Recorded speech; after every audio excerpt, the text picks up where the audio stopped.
저 예약했는데 바로 되죠? 물온도 괜찮으시죠? 손님은 얼굴만 이쁘신 게 아니라 머리결도 너무 좋다. 부러워. 내가 이모 때문에 여기만 온다니까. 정말 웃겨. 나는 거짓말 못해. 무슨 소리야. 이숙자 씨 조사 나왔습니다. 안녕하세요. 뿌리 깊은 사연 이야기 DJ 키모입니다. 오늘도 여러분들의 삶을 재미있게 풀어서 소개해드리겠습니다. 구독과 좋아요 하셨나요? 시작하겠습니다. 저는 이숙자, 올해 58살입니다. 그날 아침 휴대폰에 낯선 번호로 전화가 왔어요. 구청 복지과였습니다.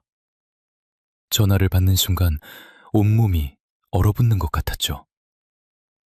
이숙자 씨 맞으시죠? 기초생활수급 관련해서 확인할 사항이 있어 출석 요구 통보를 드립니다.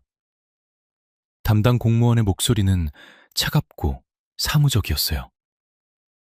저는 떨리는 목소리로 대답했습니다. 네, 무슨 일인지. 자세한 사항은 직접 방문하셔서 말씀드리겠습니다. 이번 주 금요일 오전 10시까지 구청 복지과로 출석해 주시기 바랍니다. 전화를 끊고 나서 한참을 그대로 서 있었어요. 손이 부들부들 떨렸습니다. 4년이라는 시간 동안 제가 해온 일들이 주마등처럼 스쳐 지나갔죠. 들켰구나. 머릿속이 하얘졌어요. 어떻게 알았을까?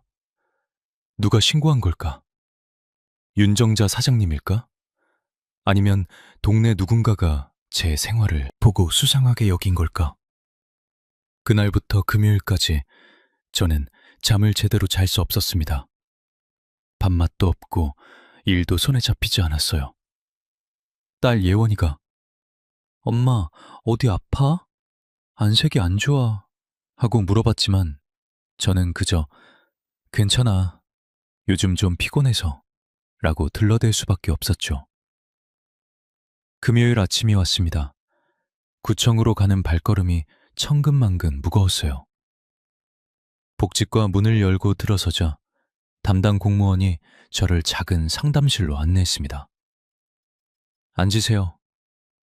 책상 위에는 두툼한 서리철이 놓여 있었어요. 제 이름이 적힌 파일이었습니다. 공무원은 서류를 넘기더니 차분하지만 단호한 목소리로 말했어요. 이숙자 씨, 2020년 3월부터 현재까지 기초생활 수급비를 받아오셨죠? 네, 그렇습니다. 그런데 같은 기간 동안 미용실에서 근무하신 사실이 있으신가요? 순간 숨이 멎는 것 같았습니다. 저는 입술을 깨물며 대답했어요. 그건... 정확히 대답해 주세요. 근무 사실이 있습니까? 없습니까? 있습니다. 공무원의 표정이 굳어졌어요. 그는 계속해서 질문을 이어갔습니다. 월 소득은 얼마였습니까? 한 200만 원 정도요. 200만 원이요? 그런데 왜 신고하지 않으셨죠? 저는 아무 말도 할 수 없었어요. 변모할 말이 떠오르지 않았습니다. 공무원은 서류를 넘기며 정확한 수치를 읽어내려갔어요. 2020년 3월부터 2024년 2월까지 총 48개월간 수급비로 약 7천만 원 정도를 수령하셨습니다. 그리고 같은 기간 미용실 급여로 약 1억 원 정도를 받으셨고요. 이 중 상당 부분을 친척명의 계좌로 받으셨죠? 숫자를 들으니 더 실감이 났어요. 제가 정말 큰일을 저질렀다는 걸 깨달았습니다. 이건 명백한 부정수급입니다. 수급비 전액 환수는 물론이고 형사 고발 대상이 될 수 있어요. 그 순간 눈앞이 캄캄해졌습니다. 전액 환수라니. 7천만 원을 어떻게 갚는단 말입니까? 저에게 그런 돈이 어디 있어요? 누가 신고를 했습니까? 공무원은 잠시 망설이더니 조심스럽게 입을 열었습니다. 신고자의 신원은 보호됩니다. 구청을 나서는 길 저는 비틀거리며 걸었습니다. 지나가는 사람들이 저를 쳐다보는 것 같았어요. 모두가 저를 범죄자처럼 보는 것 같았죠. 집에 돌아오니 예원이가 학교에서 돌아와 있었어요. 엄마, 어디 갔다 와? 점심은? 그냥 볼일 좀 봤어. 너 먼저 먹어. 저는 방으로 들어가 문을 닫았습니다. 침대에 주저앉아 머리를 감쌌어요. 이제 어떡하죠? 예원이한테 뭐라고 말해야 할까요? 엄마가 거짓말쟁이였다고, 사기꾼이었다고 말해야 하나요? 그날 밤, 저는 잠들지 못하고 천장만 바라봤습니다. 4년 전, 제가 처음 거짓말을 시작했던 그날이 떠올랐어요. 그때 제가 욕심을 부리지 않았다면, 정직하게 살았다면, 지금 이런 일은 없었을 텐데. 후회가 밀려왔지만 이미 늦었습니다. 저는 제 손으로 제 인생을 망쳤어요. 제 인생이 무너지기 시작한 건 2017년 가을이었어요. 남편 김기철과 이혼 서류에 도장을 찍던 날, 저는 울지 않았습니다. 오히려 후련했죠. 20년 넘게 함께 살았지만 마지막 몇 년은 정말 지옥 같았거든요. 기철이는 나쁜 사람은 아니었어요. 술도 안 마시고 바람도 안 피우고 성실하게 일했습니다. 하지만 그게 전부였어요. 감정 표현이 서툴렀고 저한테 무관심했죠. 제가 힘들다고 말해도 그래도 먹고는 살잖아 라는 식이었어요. 결정적인 건 돈 문제였습니다. 기철이는 번 돈을 거의 다 자기 형제들 뒷바라지에 썼어요. 형님 사업자금, 동생 결혼자금, 조카 학원비까지. 저와 딸 예원이를 위해서는 늘 아꼈죠. 당신은 당신 가족만 생각해요. 우리는 가족이 아닌가요? 싸울 때마다 제가 했던 말입니다. 기철이는 그때마다 형제끼리 도와야지. 나중에 우리가 어려울 때 돌려받으면 돼. 라고 했어요. 하지만 그 나중은 오지 않았습니다. 결국 저는 이혼을 선택했어요. 예원이가 대학에 가기 전에 정리하고 싶었죠. 재산 분할도 제대로 못 받았습니다. 전세금 5천만 원 중 절반인 2,500만 원만 받았어요. 이혼 후 저와 예원이는 작은 월세방으로 이사했습니다. 보증금 500만 원에 월세 40만 원짜리 방이었어요. 나머지 2천만 원은 예원이 대학 등록금과 생활비로 쓸 돈이었죠. 하지만 현실은 녹록지 않았습니다. 저는 고졸학력에 특별한 기술도 없었어요. 식당 주방 보조, 마트 계상원, 아파트 청소 같은 일을 전전했습니다. 한 달에 200만 원 정도 벌면 다행이었죠.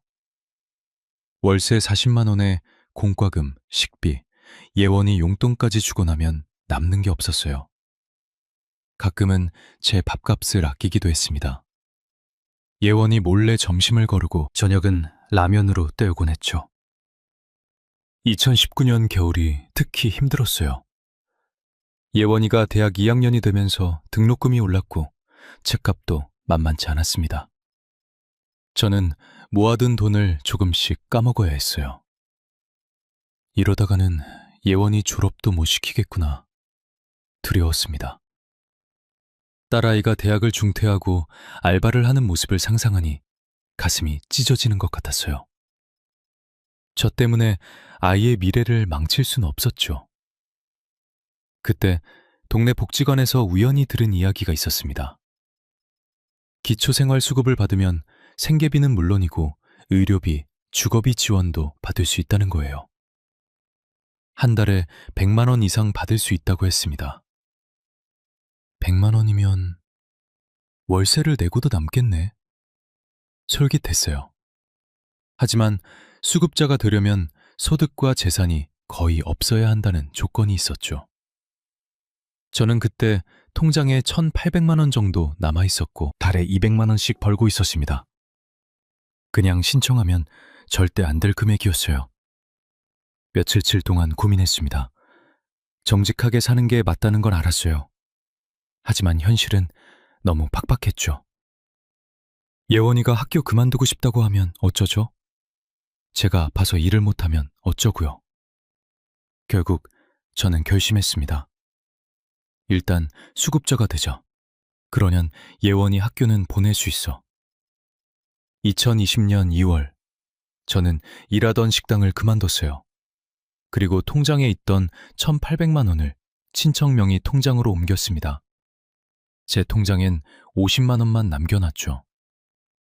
한 달 뒤인 3월, 동사무소에 기초생활수급을 신청했어요.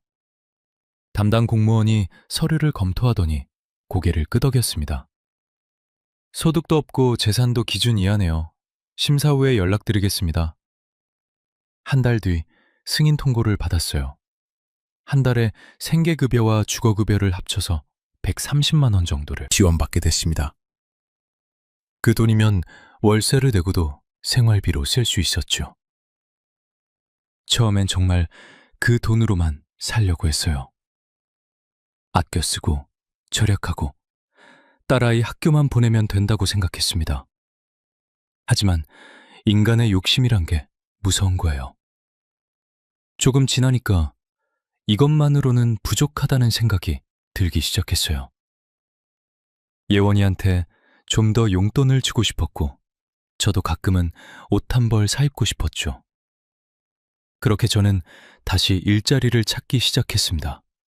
물론 신고하지 않을 일자리를요. 2020년 5월 동네 미용실 윤 미용실 앞을 지나다가 구인 광고를 봤어요. 미용 보조 구함, 경력 무관, 월급 200만 원. 망설임 없이 들어가서 사장님을 만났습니다. 윤정자 사장은 60대 초반의 다부진 여성이었어요. 첫인상부터 똑 부러지는 스타일이었죠. 미용실 일 해보셨어요? 아니요, 처음입니다. 하지만 열심히 배우겠습니다. 윤정자 사장은 저를 위아래로 훑어보더니 고개를 끄덕였어요. 일은 어렵지 않아요. 손님 머리 감겨드리고 청소하고 수건 정리하고 그런 거예요. 할 수 있겠어요? 네, 할 수 있습니다. 그럼 내일부터 나오세요. 시급으로 계산해서 한 달에 230 드릴게요. 일하는 시간은 좀 길어요. 하루 12시간이에요. 밥 시간 포함이요. 너무 쉽게 결정돼서 오히려 당황스러웠어요. 하지만 기뻤습니다. 이제 수급비 130만 원에 월급 230만 원까지 합치면 한 달에 360만 원이 넘는 돈이 생기는 거였죠. 그런데 문제가 있었습니다. 수급을 받으려면 소득이 없어야 하는데 월급을 받으면 신고를 해야 하거든요. 신고하면 수급비가 끊기겠죠. 어떻게 하지?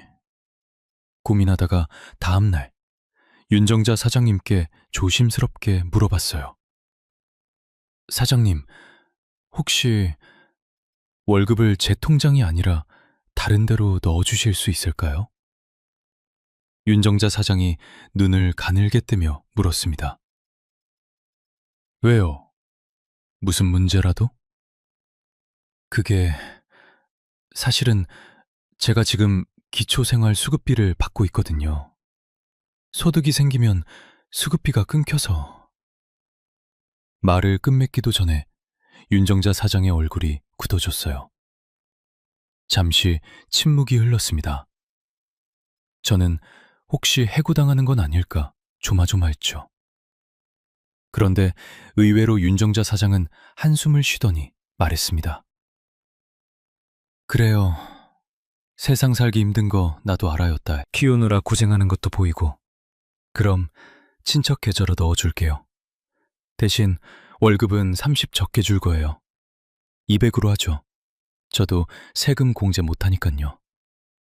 정말요? 감사합니다, 사장님. 대신 세금 문제 같은 건 내가 책임 못 져요. 알아서 하셔야 해요. 네, 알겠습니다. 저는 고모부 이름으로 된 통장 계좌를 불러줬어요. 고모부는 시골에 사시는 분이라 통장을 거의 안 쓰셨고 제가 관리하고 있었죠.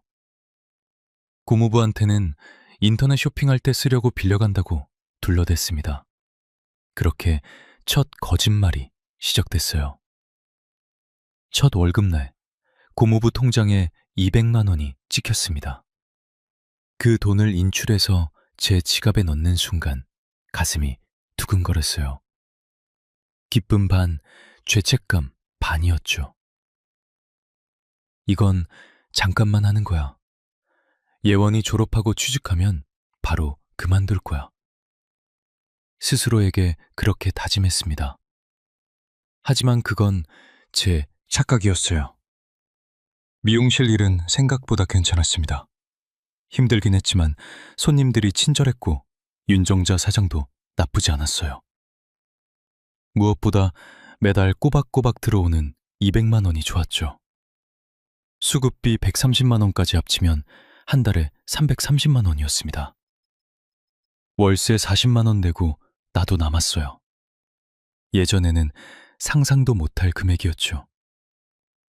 처음 몇 달은 정말 아껴 썼어요. 딸 용돈 주고 식비 쓰고 조금씩 저축도 했습니다. 제 옷이나 화장품은 거의 안 샀죠. 그런데 시간이 지나면서 조금씩 달라지기 시작했어요. 어느 날 예원이가 친구들과 여행을 간다며 용돈을 달라고 했습니다. 전에는 엄마가 돈이 없어서 못 줘 라고 했을 텐데 그날은 달랐어요. 얼마 필요해? 30만 원만 주시면 돼요. 알았어. 이따 줄게. 예전 같으면 생각도 못할 금액이었습니다. 하지만 그날 저는 아무렇지 않게 30만 원을 꺼내줬어요. 예원이가 좋아하는 모습을 보니 뿌듯했죠. 그래, 내가 이렇게 일해서 번 돈인데 딸한테 이 정도 써줄 수 있지. 그게 시작이었어요. 그 다음 달에는 제가 옷을 샀습니다. 백화점은 아니고 동네 의류 매장에서 5만 원짜리 블라우스를 샀어요. 거울에 비친 제 모습이 오랜만에 괜찮아 보였습니다. 가끔은 나한테도 이 정도 투자해야지. 그렇게 합리화했어요. 그 다음에는 예원이한테 노트북을 사줬습니다. 80만 원짜리였어요. 예원이가 과제할 때 도서관 컴퓨터 쓴다고 불편해하는 걸 봤거든요. 엄마, 괜찮아요. 안 사도 돼요. 아니야, 필요한 거잖아. 엄마가 사줄게. 할부로 끊었지만 그래도 부담스러운 금액이었어요. 하지만 딸아이 좋아하는 모습을 보니 그 정도는 괜찮다고 느껴졌습니다. 심지어 예원이 대학 등록금도 무료였어요. 수급자들에게는 지원되는 장학금이 있었거든요. 저는 점점 더 익숙해져 갔어요. 수급비를 받으면서 일하는 것에, 거짓말하는 것에, 숨기는 것에. 미용실 동료들이나 손님들한테는 제가 수급자라는 걸 절대 말하지 않았습니다. 그냥 평범하게 일하는 사람처럼 행동했죠. 공무원이 가끔 집으로 방문했을 때도 연기를 했어요. 초라하게 보이려고 낡은 옷을 입고 집안도 일부러 정돈을 안 했습니다. 요즘 어떻게 지내세요? 그냥 그렇죠 뭐. 힘드시겠어요. 몸이 안 좋아서 일도 못해요. 아시잖아요. 저 근로능력 없음 판정 나온 거. 공무원은 고개를 끄덕이며 힘내세요 라고 말했습니다. 그 모습을 보며 저는 속으로 생각했죠. 이 정도는 괜찮아. 나도 힘들게 일해서 번 돈인데. 나라에서 주는 돈도 어차피 내가 받을 자격이 있으니까 주는 거잖아. 스스로를 합리화하기 시작했습니다. 그게 얼마나 위험한 생각인지 그때는 몰랐어요. 2021년이 되자 저는 완전히 달라져 있었습니다. 미용실에서 일한 지 1년이 넘었고 수급비도 계속 받고 있었어요. 통장 잔고는 점점 불어났죠. 1년 만에 1,000만 원 넘게 모았습니다. 예전에 저였다면 상상도 못할 일이었어요. 하지만 이제는 당연하다고 느껴졌습니다. 내가 일해서 번 돈인데 당연히 모을 수 있지. 그런데 돈이 생기니까 욕심도 생기더라고요. 예원이 친구들 보니까 다들 좋은 옷 입고 좋은 가방 들고 다니는 거예요. 우리 딸만 초라해 보였습니다. 그게 싫었어요. 예원아, 백화점 가서 옷 좀 사자. 엄마 괜찮아요. 지금 있는 옷으로도 충분해요. 아니야. 네가 예쁘게 입고 다녀야 엄마 마음이 편해. 가자. 그날 백화점에서 30만 원어치 옷을 샀습니다. 예원이는 처음엔 부담스러워했지만 나중엔 좋아하더라고요. 그 후로 저는 점점 더 많이 쓰기 시작했어요. 새 휴대폰을 샀습니다. 80만 원짜리였죠. 예전 폰도 쓸만했는데 그냥 3개 갖고 싶었어요. 화장품도 비싼 걸 샀습니다. 백화점 화장품 코너에서 20만 원어치를 샀어요. 판매원이 친절하게 설명해 주는 게 기분 좋았죠. 고객님, 피부가 참 좋으세요. 이 제품 쓰시면 더 좋아지실 거예요. 그래요? 그럼 이것도 주세요. 예전에 저는 화장품 1개 사는 것도 고민했는데 이젠 여러 개를 한꺼번에 샀습니다. 미용실 윤정자 사장도 제 변화를 눈치챘어요. 이숙자 씨, 요즘 좀 달라진 것 같은데요? 옷도 예쁘게 입고. 아, 그래요? 그냥 딸이 좀 사주라고 해서요. 그래요. 근데 조심하세요. 동네 사람들 눈이 많아요. 수급자가 너무 잘 살면 의심받을 수 있어요. 사장님 말이 맞았습니다. 하지만 저는 대수롭지 않게 생각했어요. 누가 뭐래? 내 돈 내가 쓰는 건데. 2022년이 되자 저는 더 대담해졌습니다. 월세방이 너무 좁고 낡았어요. 그래서 더 좋은 데로 이사하기로 했습니다. 보증금 1,000만 원에 월세 50만 원짜리 투룸이었어요. 엄마, 이사 가도 돼요? 보증금은 어떻게 마련하실 거예요? 엄마가 모아둔 돈 있어. 걱정 마. 예원이는 의아해했지만 더 묻지 않았어요. 딸아이도 새 집이 좋았을 겁니다. 이사 가서 가구도 새로 샀어요. 소파, 식탁, 침대까지 약 200만 원 들였습니다. 집이 훨씬 나아 보였죠. 엄마, 우리 집 진짜 예뻐졌다. 친구들 불러도 되겠어요? 그럼 얼마든지 불러. 딸이 좋아하니까 저도 기분이 좋았어요. 하지만 동시에 불안하기도 했습니다. 이렇게 사는 게 들키면 어떡하지? 가끔 그런 생각이 들었어요. 하지만 금방 떨쳐냈죠. 아니야, 절대 안 들켜. 조심하면 돼. 공무원이 방문할 때마다 저는 더욱 조심했습니다.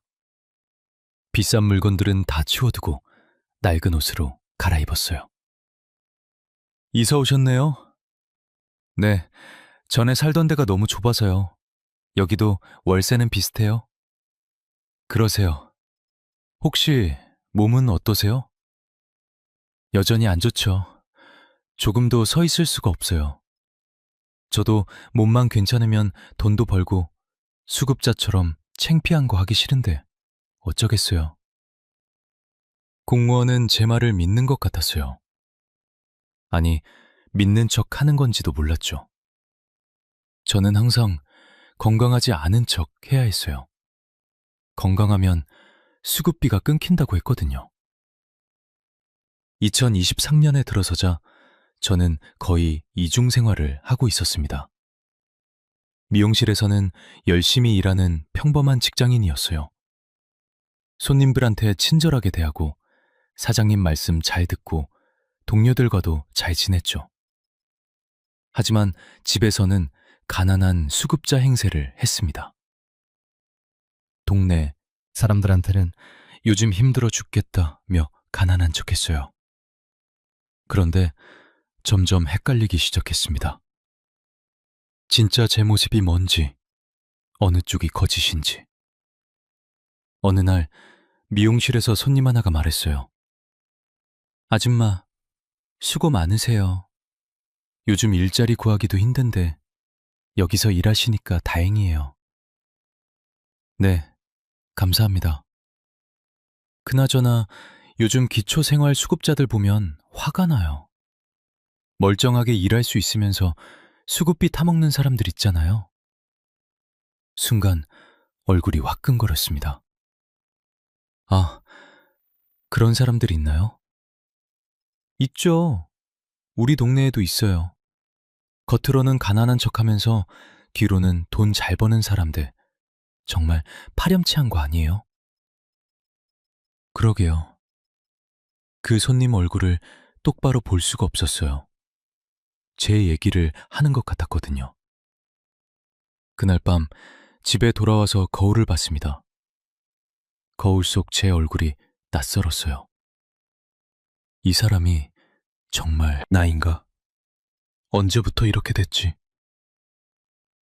2024년 초, 저는 이미 4년 가까이 부정수급을 하고 있었어요. 받은 돈만 해도 거의 7천만 원이었습니다. 그 돈으로 저는 편하게 살았죠. 딸한테 용돈도 넉넉히 주고, 좋은 옷도 사주고, 여행도 보내고, 저도 화장품 사고, 옷 사고, 외식도 하고. 하지만 행복하지 않았어요. 늘 불안했습니다. 언젠가 들킬 것 같았죠. 그리고 그 예감은 틀리지 않았습니다. 저는 김기철, 올해 61살입니다. 이숙자와 이혼한 지 7년이 됐어요. 그동안 저는 혼자 살면서 열심히 일했습니다. 딸 예원이한테 부담 주고 싶지 않아서 양육비도 꼬박꼬박 보냈죠. 예원이는 미성년자는 아니었지만 대학교 등록비며 교재비며 용돈까지 쓸 돈이 많을 테니까요. 한 달에 한 번씩은 예원이와 통화를 했어요. 아이 목소리를 듣는 게 제 유일한 낙이었습니다. 2024년 1월 어느 날 예원이한테 전화를 걸었습니다. 예원아, 나 아빠야. 잘 지내고 있어? 네, 아빠. 잘 지내요.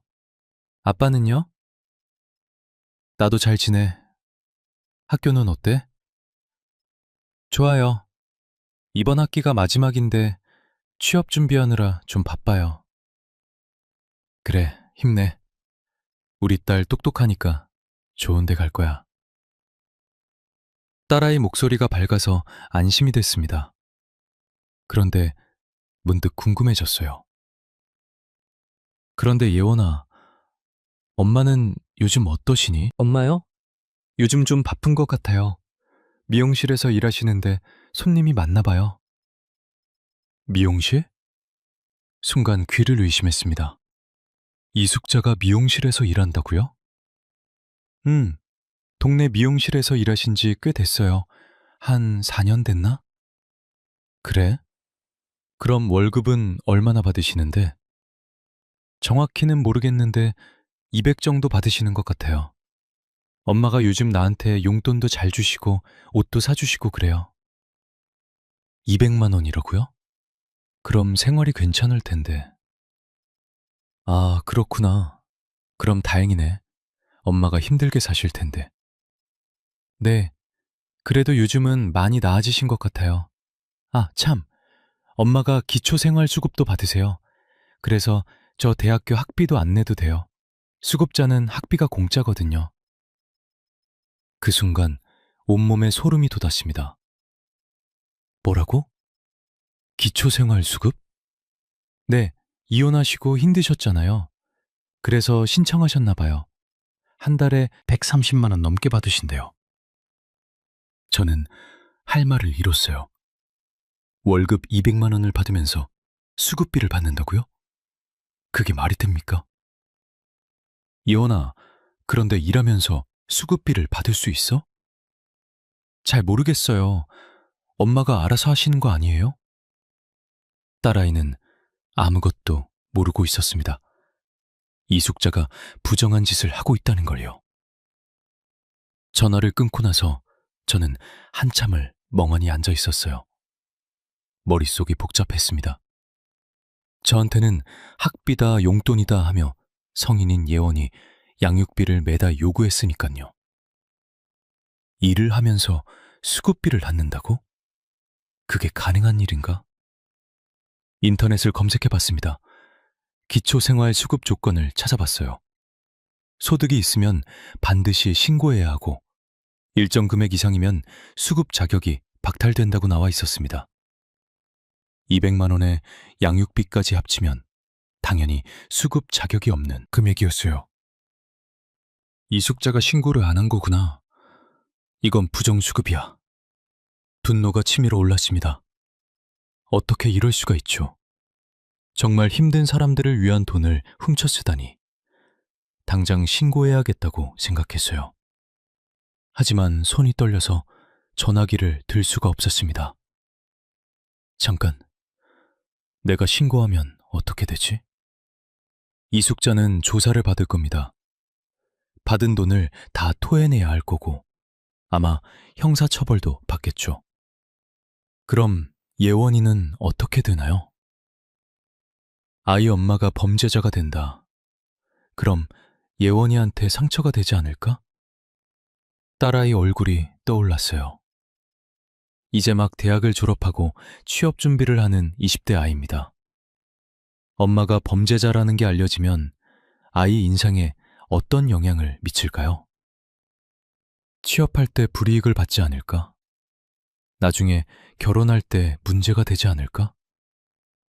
생각할수록 복잡했습니다. 저는 밤새 잠을 이루지 못했어요. 다음 날도 그 다음 날도 마찬가지였습니다. 일을 하면서도 계속 그 생각만 했어요. 신고해야 하나, 말아야 하나. 양심은 신고하라고 외쳤습니다. 이건 명백한 범죄였으니까요. 하지만 부성애는 참으라고 속삭였어요. 딸을 지켜야 한다고요. 한 달이 지났습니다. 저는 아직도 결정을 못 내리고 있었어요. 어느 날 저녁, 혼자 소주를 마시며 생각했습니다. 내가 참으면 되는 거 아닐까? 이숙자가 하는 짓이 나쁜 건 맞지만 그래도 예원이 엄마잖아. 내가 모르는 척하면 아이는 상처받지 않을 거야. 하지만 다음 순간 또 다른 생각이 들었어요. 아니야, 이건 범죄야. 언젠가는 들킬 거고 그때는 더 큰 문제가 생길 수도 있어. 지금 정리하는 게 나을지도 몰라. 매일 밤 이런 고민을 반복했습니다. 잠을 자려고 누우면 생각이 복잡해졌어요. 천장을 보며 뒤척이다가 새벽이 되곤 했죠. 내가 신고하면 이숙자는 나를 원망할 거야. 예원이도 아빠를 미워할 수도 있어. 엄마를 신고한 아빠를 어떻게 좋게 보겠어. 그런 상상을 하니 가슴이 찢어지는 것 같았습니다. 2월이 됐어요. 여전히 결정을 못 내리고 있었습니다. 그러던 어느 날 우연히 이숙자를 목격하게 됐습니다. 그리고 그날 저는 더 이상 참을 수 없다는 걸 깨달았죠. 2024년 2월 중순, 저는 일 때문에 이숙자가 사는 동네를 지나가게 됐어요. 점심시간이 되어서 식당을 찾다가 우연히 윤미용실이라는 간판이 눈에 들어왔습니다. 예원이가 말했던 그 미용실이었어요. 이숙자가 여기서 일하는구나. 호기심이 생겼습니다. 한번 보고 싶었어요. 7년 만에 보는 전 아내의 모습이 궁금했죠. 미용실 유리창 너머로 안을 들여다봤습니다. 그리고 이숙자를 발견했어요. 머리를 단정하게 묶고 깔끔한 옷을 입고 손님 머리를 감겨주고 있었습니다. 얼굴에는 웃음이 가득했어요. 건강해 보였고 행복해 보였죠. 저렇게 멀쩡하게 일하면서 수급비를 받다니 분노가 치밀었지만 동시에 묘한 감정도 들었어요. 이숙자도 먹고 살기 힘들어서 그런 거 아닐까? 딸 키우느라 어쩔 수 없었던 거 아닐까? 잠시 후 손님이 나가고 이숙자가 휴식을 취하는 모습이 보였습니다. 동료 직원과 웃으며 이야기하더니 가방에서 뭔가를 꺼냈어요. 새 휴대폰이었습니다. 최신 스마트폰이었죠. 동료에게 자랑하듯 보여주며 환하게 웃고 있었어요. 그 순간 제 안에서 뭔가 끊어지는 느낌이 들었습니다. 새 휴대폰이라고? 수급비와 양육비까지 받으면서 그런 걸 사? 발길을 돌려 미용실을 떠났어요. 하지만 그 장면이 머릿속에서 지워지지 않았습니다. 며칠 후 또 그 동네를 지나가게 됐습니다. 이번에는 일부러 들른 거였어요. 확인하고 싶었거든요. 이숙자가 정말 어떻게 사는지 말입니다. 저녁 시간, 미용실 근처에서 기다렸어요. 퇴근 시간이 되자 이숙자가 나왔습니다. 멀찍이 따라가 봤죠. 이숙자는 근처 백화점에 들어갔어요. 화장품 코너에서 한참 구경하더니 뭔가를 샀습니다. 직원이 정성스럽게 포장해주는 걸 보니 비싼 물건 같았어요. 저게 수급자의 생활인가? 화가 났습니다. 정말 힘든 사람들은 밥도 제대로 못 먹고 사는데 이숙자는 백화점에서 화장품을 사고 있었죠. 집까지 따라갔습니다. 이숙자가 들어간 아파트를 보고 놀랐어요. 제법 괜찮은 빌라였거든요. 예전에 살던 낡은 월세방과는 비교도 안 되는 곳이었죠. 이런 데 살면서 수급비를 받는다고? 그날 밤 저는 더 이상 참을 수 없다고 느꼈습니다. 처음엔 연민이 있었어요. 이숙자도 힘들었을 거라고, 딸 키우느라 어쩔 수 없었을 거라고 생각했죠. 하지만 그건 제 착각이었습니다. 이숙자는 힘든 게 아니었어요. 그냥 욕심이 많았던 겁니다. 일해서 버는 돈에 나라에서 주는 돈까지 받아서 편하게 살고 싶었던 거죠. 그리고 그 돈은 정말 어려운 사람들의 몫이었어요. 진짜 일할 수 없는 사람들, 진짜 가난한 사람들이 받아야 할 돈이었습니다. 저는 결심했습니다. 신고해야 해. 이건 옳지 않아. 하지만 여전히 예원이 걱정이 됐어요. 딸아이가 상처받을까봐 두려웠습니다. 며칠 동안 또 고민했어요. 밤마다 잠을 못 이뤘습니다. 예원이한테 미안하지만 이건 해야 할 일이야. 범죄를 보고 가만히 있을 순 없어. 그렇게 스스로를 설득했습니다. 어차피 언젠가는 들킬 거야. 지금 정리하는 게 나아. 나중에 더 큰 벌을 받는 것보다는. 2월 말, 저는 구청 복지과에 전화를 걸었습니다. 손이 떨렸어요. 심장이 터질 것처럼 뛰었죠. 여보세요? 복지과입니다. 저 기초생활수급 부정수급 신고를 하려고 하는데요. 네, 말씀하세요. 제 전 아내인데요. 이숙자라는 사람입니다. 미용실에서 일하면서 소득을 숨기고 수급비를 받고 있어요. 목소리가 떨렸습니다. 공무원은 차분하게 말했어요. 자세한 정보를 알려주시겠습니까? 이름, 주소, 일하는 곳 등을요. 저는 아는 정보를 다 말했습니다.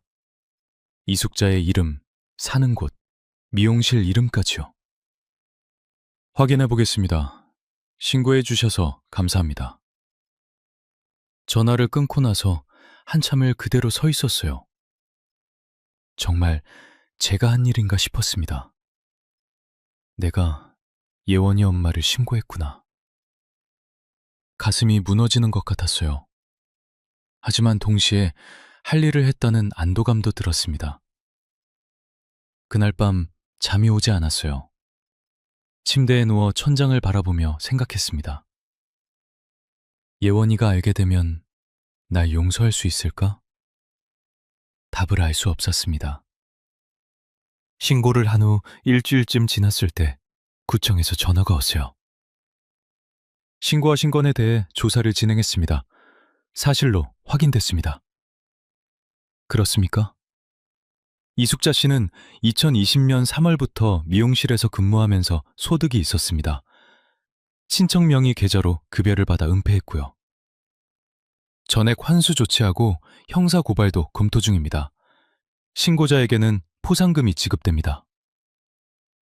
포상금은 괜찮습니다. 그냥 제대로 처리만 해주세요. 전화를 끊고 나서 복잡한 감정이 들었어요. 제대로 됐다는 안도감도 있었지만 동시에 무거운 죄책감도 밀려왔습니다. 예원이 엄마가 이제 어떻게 되는 거지? 며칠 후 예원이한테서 전화가 왔습니다. 목소리가 울먹이고 있었어요. 아빠, 엄마가 큰일 났어요. 무슨 일인데? 구청에서 조사 나왔대요. 엄마가 부정수급을 했다고. 거의 7천만 원을 다시 내야 한대요. 어떡해요, 아빠? 가슴이 찢어지는 것 같았습니다. 딸아이의 울음소리를 듣는 게 이렇게 힘들 줄 몰랐어요. 예원아, 진정해. 엄마가 정말 그런 일을 하셨어?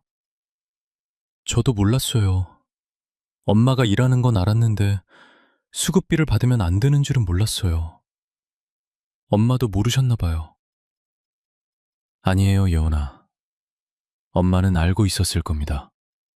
그리고 일부러 숨긴 거예요. 하지만 그 말을 할 수 없었습니다.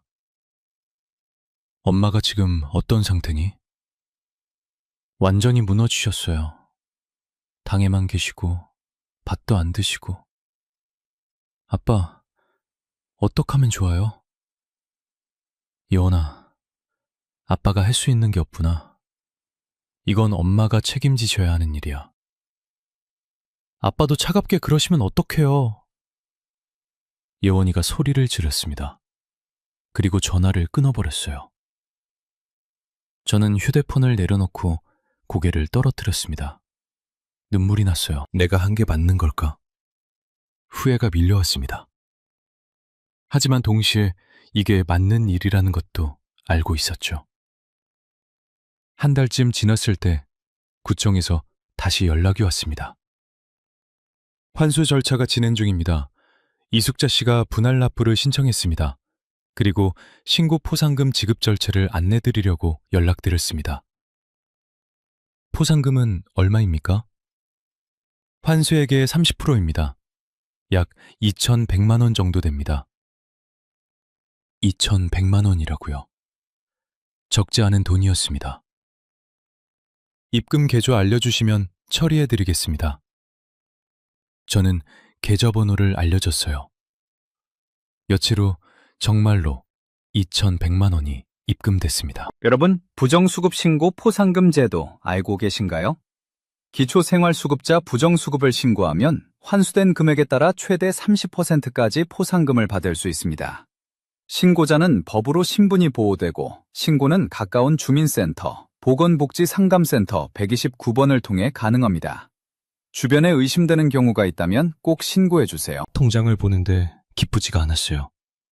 오히려 더 무거웠습니다. 이게 뭐야? 전 아내를 신고하고 받은 돈이잖아.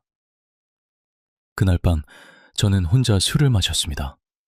소주 한 병을 다 비웠어요. 내가 잘한 걸까? 아니면 잘못한 걸까? 답을 찾을 수 없었습니다. 3월이 됐어요. 예원이한테 다시 전화를 걸었습니다. 예원아, 나 아빠야. 대답이 없었어요. 하지만 전화를 끊지는 않았습니다. 예원아, 아빠 말 좀 들어줄래? 뭐 하시려고요? 엄마를 더 괴롭히시려고요? 아니야, 그게 아니라 엄마가 요즘 얼마나 힘들어 하시는지 아세요? 매일 우시고 밥도 안 드시고 일도 그만두셨어요. 이제 어떻게 7천만 원을 갚으라는 거예요? 예원아, 미안해. 하지만 이건 엄마가 잘못하신 거야. 잘못한 건 알아요.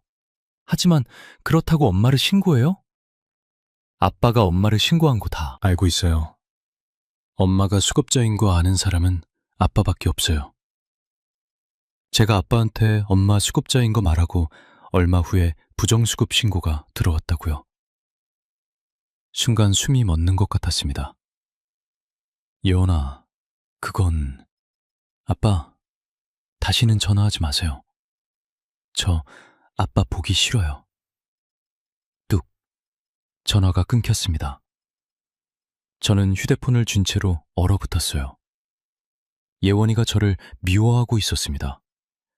제 딸이 저를 싫어했어요. 내가 딸을 잃었구나. 그 생각에 눈물이 멈추지 않았습니다. 그로부터 2달이 지났습니다. 저는 여전히 혼자 살고 있었어요. 예전과 똑같은 일상이었지만 마음은 완전히 달라져 있었죠. 예원이와는 연락이 끊겼습니다. 제가 전화를 해도 받지 않았고 문자를 보내도 답이 없었어요. 딸을 잃은 것 같았습니다. 어느 날 우연히 이숙자의 소식을 들었어요. 동네 지인을 통해서였죠. 김기철 씨, 아세요? 전 부인이 요즘 진짜 힘들게 산대요. 환수금 갚느라 편의점에서 야간 알바까지 한대요. 그렇습니까? 부정수급한 건 잘못이긴 한데 그래도 좀 안 됐어요. 딸까지 엄마 때문에 힘들어한대요. 그 말을 듣는데 가슴이 무너지는 것 같았어요. 내가 한 일이 맞았을까? 밤마다 그 생각만 했습니다. 신고를 안 했으면 어땠을까? 그냥 모른 척 했으면 예원이와의 관계는 그대로였을 텐데. 하지만 동시에 또 다른 생각도 들었어요. 아니야, 신고는 해야 했어. 이건 범죄였으니까. 포상금 2,100만 원은 그대로 통장에 있었습니다. 쓸 수가 없었어요. 그 돈을 보면 예원이 얼굴이 떠올랐거든요. 5월 어느 날 우연히 길에서 예원이를 마주쳤습니다. 예원아! 딸아이는 저를 보더니 얼굴을 돌렸어요.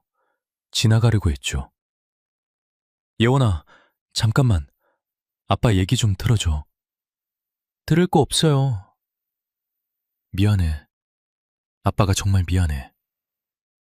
예원이는 멈춰 섰습니다. 하지만 저를 쳐다보지 않았어요. 아빠, 왜 그러신 거예요? 엄마가 힘들게 사는 거 아시잖아요. 그런데 왜 신고를 하신 거예요? 예원아, 그건 옳지 않은 일이었어.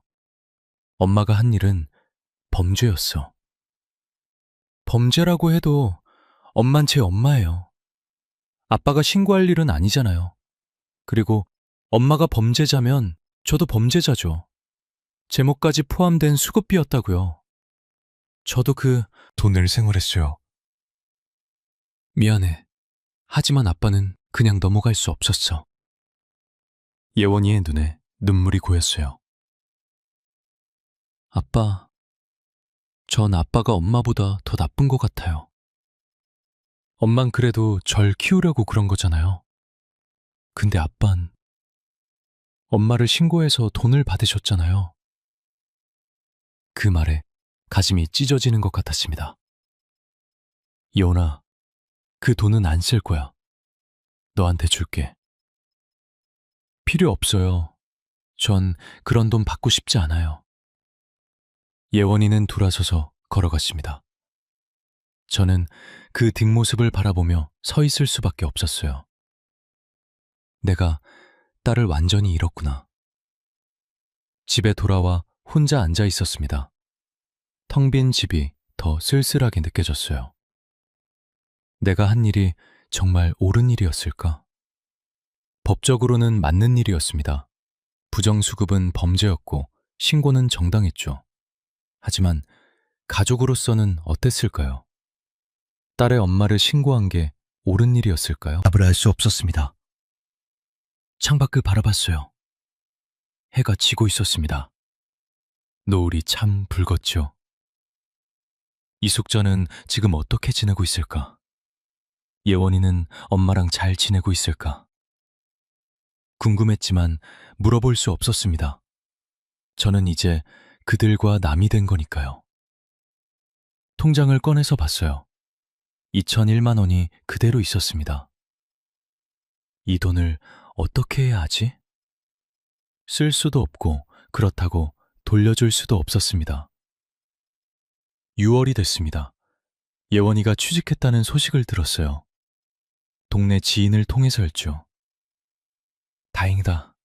예원이는 잘 살겠구나. 안도했지만 동시에 쓸쓸했습니다. 딸의 인생에서 중요한 순간들을 함께하지 못하게 됐으니까요. 어느 날 저녁, 혼자 산책을 하다가 공원 벤치에 앉았어요. 노부부가 손을 잡고 걸어가는 모습이 보였습니다. 나는 왜 이렇게 혼자일까? 외로웠습니다. 이숙자와 이혼한 것도 예원이와 멀어진 것도 모두 제 선택이었어요. 하지만 후회되는 건 어쩔 수 없었습니다. 집에 돌아와 일기를 썼어요. 요즘 자주 쓰게 됐습니다. 오늘도 예원이 생각을 했다. 아이가 잘 지내고 있을까? 이숙자는 환수금을 다 갚았을까? 내가 한 일이 정말 옳은 일이었을까? 아직도 답을 모르겠다. 펜을 놓고 창밖을 바라봤어요. 별이 참 많이 떠 있었습니다. 예원아, 아빠는 너를 사랑해. 비록 네가 아빠를 미워해도 아빠는 항상 너를 사랑할 거야. 마음속으로 말했습니다. 그리고 조용히 눈을 감았어요. 이 이야기는 한 여성의 부정수급 사건을 통해 인간의 욕심과 도덕적 딜레마를 보여줍니다. 이숙자는 처음에는 딸을 위한 마음에서 시작했습니다. 하지만 점점 욕심이 커지면서 합리화에 빠져들었죠. 나도 일해서 번 돈인데 나도 받을 자격이 있어 라는 생각으로 범죄를 정당화했습니다. 하지만 결과는 참혹했어요. 거의 7천만 원을 갚아야 했고 딸에게 씻을 수 없는 상처를 남겼습니다. 무엇보다 자신의 존엄성을 스스로 무너뜨렸죠. 김기철의 고민은 많은 사람들이 공감할 만한 딜레마였습니다. 법적으로 옳은 일과 가족으로서의 도리 사이에서 고민했고 결국 법을 선택했어요. 하지만 그 선택의 대가는 딸과의 관계 단절이었습니다. 그는 포상금을 받았지만 행복하지 않았어요. 오히려 더 큰 죄책감에 시달렸죠. 내가 괜히 나섰나? 예원이가 불이익을 받지 않을까라는 걱정이 끝나지 않았습니다. 이 사건을 통해 우리는 복지제도의 중요성을 다시 생각하게 됩니다. 기초생활수급제도는 정말 어려운 사람들을 위한 마지막 안전망입니다. 하지만 일부 사람들의 부정행위로 인해 진짜 필요한 사람들이 혜택을 받지 못하는 일이 생기죠. 더 중요한 것은 가족에게 남는 상처입니다. 예원이는 엄마의 범죄도 아빠의 신고도 이해할 수 없었어요.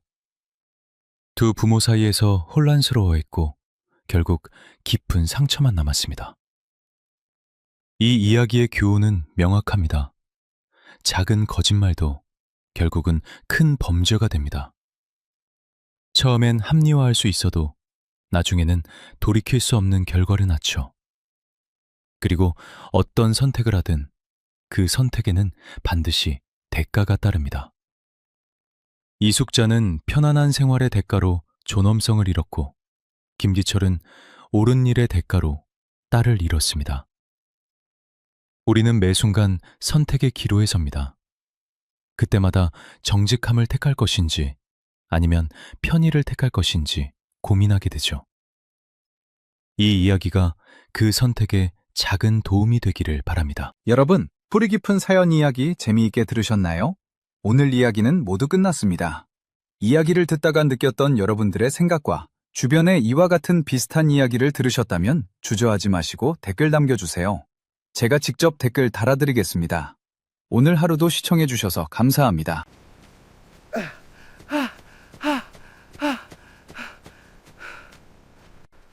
도저히 힘들어서 못 해먹겠다. 엄해요. 저 미국 갈랍니다. 가서 보란 듯이 성공회가 돌아오겠습니다. 내 자식들은 결코 가난하게 살지 않게 할 거야. Hey, come on. 네. Get out! Get out now! 안녕하세요. 뿌리 깊은 사연 이야기 DJ 키모입니다. 오늘도 여러분들의 삶을 재미있게 풀어서 소개해드리겠습니다. 구독과 좋아요 하셨나요? 시작하겠습니다. 1987년 가을, 부산이었습니다. 저는 그때 26이었어요. 집에는 아버지가 쓰러져 계셨고 빚은 눈덩이처럼 불어나고 있었죠. 형은 이미 가출했고 동생은 고등학교를 중퇴한 상태였습니다. 저는 부둣가 막노동으로 하루하루를 버티고 있었어요. 새벽같이 나가서 밤늦게 들어오면 어머니가 한숨을 쉬며 말씀하셨습니다. 도연아, 이래서야 언제 장가를 가니? 장가요? 저는 그냥 웃었습니다.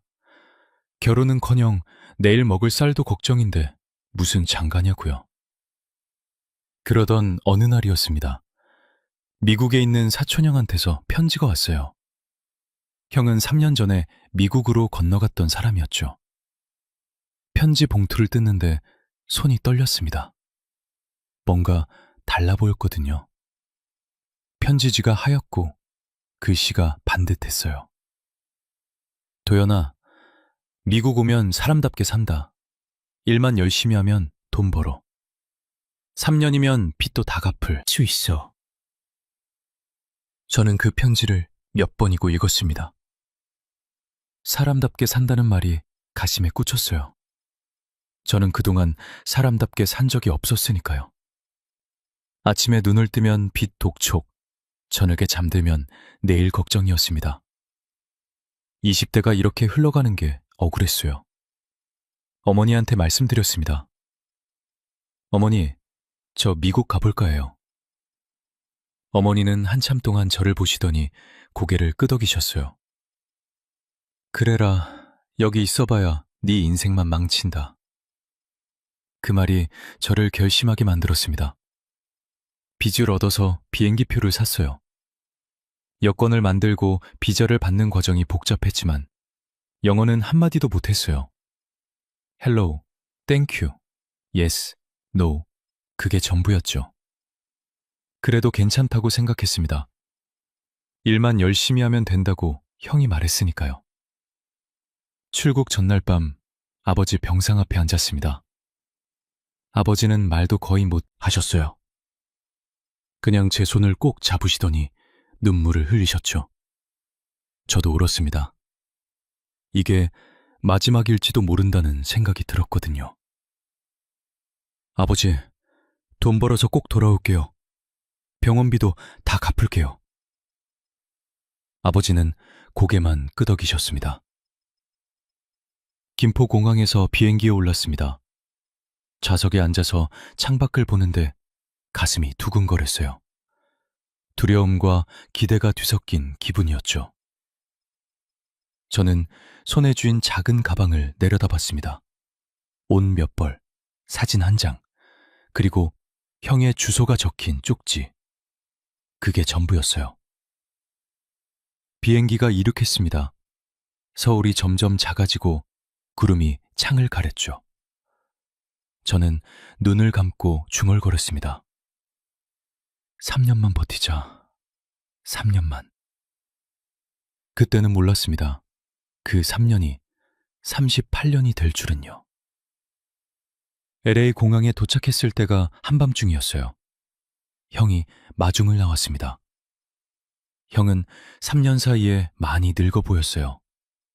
머리가 희끗희끗했고 얼굴에 주름이 깊게 파여 있었죠. 도연아, 왔구나. 형님. 우리는 악수를 했습니다. 형 손이 거칠었어요. 굳은 살이 박혀 있었죠. 형은 픽업 트럭에 저를 태우고 고속도로를 달렸습니다. 창밖으로 불빛들이 지나갔어요. 네온사인, 빌딩, 자동차들. 모든 게 낯설었습니다. 형님, 여기가 정말 천국이에요? 형은 쓴 웃음을 지었습니다. 천국은 무슨, 1만 개같이 하면 돈은 벌어. 그 말에 저는 고개를 끄덕였어요. 일이라면 자신 있었습니다. 저는 평생 일만 해왔으니까요. 형이 사는 곳은 LA 외곽의 작은 아파트였습니다. 방 2개짜리였는데 5명이 살고 있었어요. 형 부부, 아이 둘, 그리고 이제 저까지. 저는 거실 소파에서 잤습니다. 그날 밤 잠이 오지 않았어요. 소파에 누워서 천장을 바라봤죠. 저는 생각했습니다. 여기서 어떻게 살아야 할까? 영어도 못하고 아는 사람도 없고 돈도 없는데요. 그래도 희망은 있었습니다. 형이 말했잖아요. 일만 열심히 하면 된다고요. 새벽에 눈을 뜨면 형이 이미 나갈 준비를 하고 있었습니다. 저도 따라 일어났어요. 형은 고개를 끄덕였습니다. 그리고 며칠 뒤 저를 한 공장에 데려갔어요. 그곳이 제 미국 생활의 시작이었습니다. 공장은 LA 외곽 산업단지에 있었습니다. 자동차 부품을 만드는 곳이었어요. 건물은 낡았고 기름 냄새가 코를 찔렀죠. 저는 형을 따라 사무실로 들어갔습니다. 멕시코계로 보이는 매니저가 저를 위아래로 훑어봤어요. Korean? Yes. Can you work hard? 저는 고개를 끄덕였습니다. 매니저는 서류를 한 장 내밀었어요. 저는 읽을 수가 없었죠. 그냥 사인만 했습니다. 시급이 얼마인지 근무 시간이 어떻게 되는지도 몰랐어요. 형이 나중에 설명해 주겠다고 했습니다. 다음 날부터 출근했습니다. 새벽 5시에 일어나서 형 차를 얻어 타고 공장으로 갔어요. 6시 정각에 작업이 시작됐죠. 제 일은 컨베이어 벨트에서 나오는 부품을 검사하고 상자에 담는 거였습니다. 단순해 보였지만 속도가 빨랐어요. 부품이 쉴 새 없이 나왔죠. 첫날은 정말 힘들었습니다. 2시간도 안 돼서 손이 저리고 허리가 끊어질 것 같았어요. 하지만 멈출 수가 없었죠. 옆에서 일하는 멕시코 사람들이 저를 힐끔힐끔 쳐다봤습니다. 신입이 얼마나 버티나 보는 눈빛이었어요. 저는 이를 악물었습니다. 절대 약한 모습 보이지 않겠다고 다짐했죠. 점심시간은 30분이었습니다. 저는 형수님이 싸준 김밥을 먹었어요. 다른 사람들은 햄버거나 타코를 먹었죠. 저는 구석에 앉아서 혼자 먹었습니다. 말을 걸 용기가 나지 않았거든요. 오후가 되면서 몸이 더 힘들어졌어요. 손가락에 물집이 잡혔고 허리는 계속 욱신거렸죠. 그래도 참았습니다. 형이 말했거든요. 처음 한 달이 고비라고요. 퇴근은 밤 10시였습니다. 16시간 노동이었어요. 저는 탈의실에서 옷을 갈아입으며 거울을 봤죠. 얼굴이 새까맣게 탔고 눈은 충혈돼 있었습니다. 20대 청년이 아니라 40대 아저씨 같았어요. 집에 돌아와서 샤워를 하고 소파에 쓰러졌습니다. 형수님이 밥을 차려줬지만 먹을 힘도 없었어요. 그냥 눈을 감았죠. 그런데 잠이 오지 않았습니다. 온몸이 쑤시고 아팠거든요. 이렇게 일주일이 지났습니다. 어느 날 작업 중에 손가락을 베었어요. 기계날에 살짝 긁혔는데 피가 줄줄 흘렀죠. 저는 화장실로 뛰어가서 휴지로 감쌌습니다. 매니저한테 말할까 생각했지만 그만뒀어요. 병원 가면 돈 나간다고 형이 말했거든요. 그날 저녁 형이 제 손을 보더니 한숨을 쉬었습니다. 도연아, 여기선 다쳐도 참아야 해. 보험도 없고 병원비도 비싸. 네, 형님. 그리고 매니저한테 찍히면 잘려. 조심해. 저는 고개를 끄덕였어요. 앞으로 더 조심해야겠다고 생각했죠. 한 달이 지나면서 조금씩 적응됐습니다. 손에 굳은 살이 박혔고 허리도 덜 아팠어요. 작업 속도도 빨라졌죠. 멕시코 동료 한 명이 저한테 말을 걸었습니다. You okay? Yes, thank you. 그는 엄지손가락을 치켜 세웠어요. 저는 처음으로 웃었습니다. 하지만 현실은 녹록지 않았어요. 어느 날 매니저가 작업장을 돌아다니며 소리를 질렀습니다. Hurry up! Hurry up, Korean! 저를 콕 집어서 한 말이었어요. 다른 사람들은 안 그러면서 저한테만 그랬죠. 저는 속으로 화가 났지만 참았습니다. 말대꾸할 영어도 없었고 일자리를 잃을까 두려웠거든요. 그날 밤 소파에 누워서 천장을 바라봤습니다. 눈물이 났어요. 저는 26 청년인데 왜 이렇게 살아야 하는지 억울했죠. 하지만 울고 나니까 조금 나았습니다. 저는 주먹을 쥐고 중얼거렸어요. 참자. 3년만 참자. 2달째 첫 월급을 받았습니다. 봉투를 뜯어보니 $1,000가 조금 넘었어요. 세금 떼고 집세 떼고 나면 얼마 안 남았죠.